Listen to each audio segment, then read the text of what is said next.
What's up, everyone? Zach TL here, and today we're going to be doing something a little bit different. I had a thought, and I was like, what's the fastest car in GTA Online?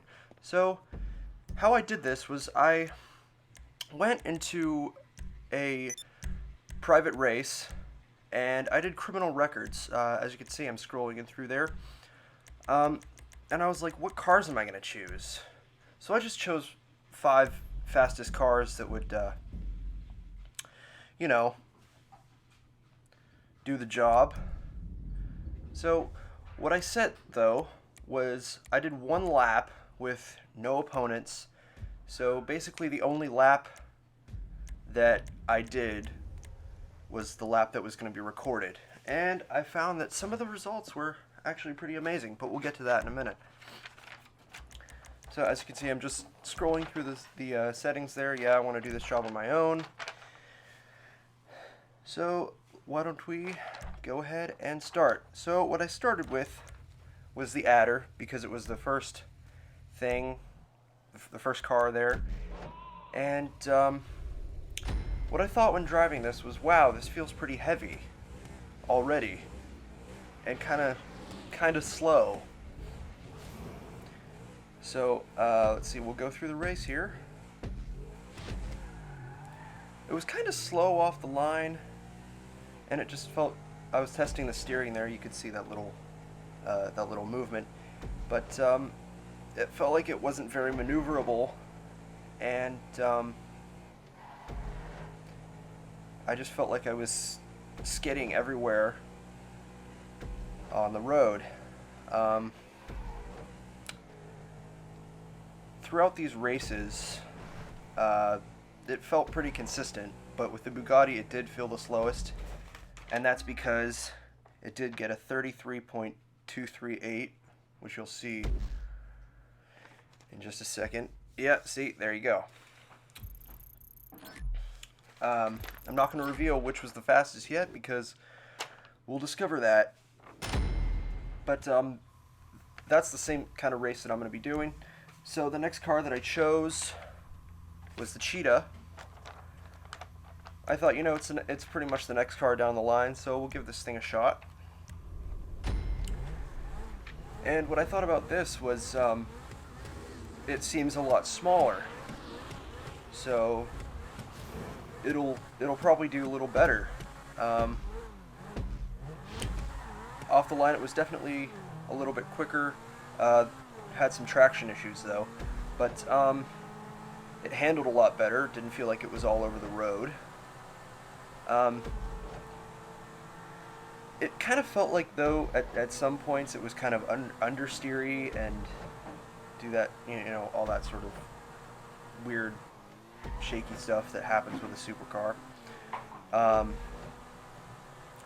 towards the end, I felt confident that this was faster, and it definitely was, because it ended with a 31.626, which is definitely a lot faster than the adder.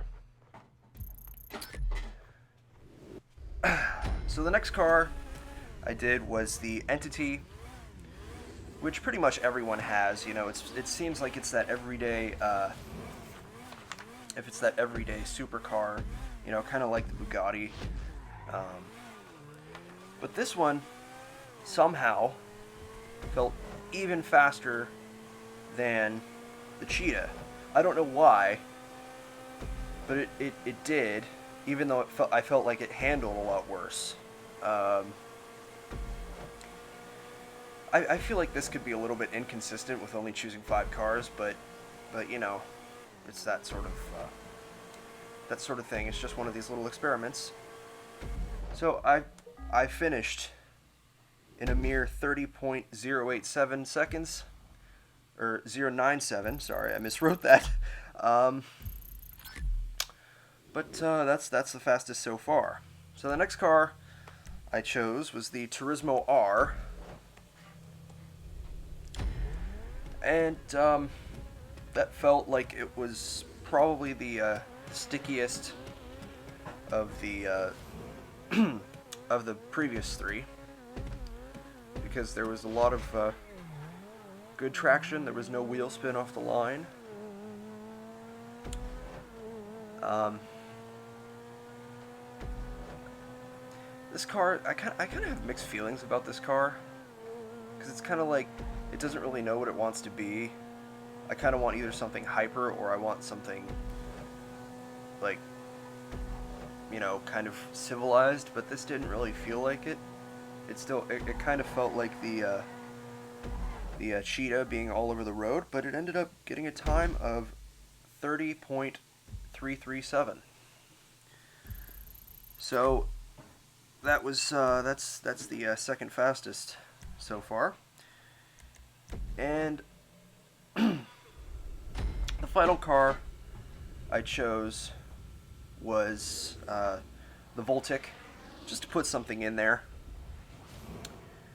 And I thought this would be pretty fast because I've driven this car in the past, and it always seemed really fast to me, faster than the Bugatti and a lot of other cars. But I hadn't driven very many. So going through the corners here, you can see there's a little bit of understeer. See through that corner just there. You'll see through the final corner that I really tried pushing it, but somehow it didn't want to go. So that's a characteristic of the Voltic. Yeah, see there. But I ended up obviously finishing in first place again, but I got 30.536. So that wasn't the fastest, but I've come to the conclusion that the Entity somehow is the fastest car in GTA 5 online.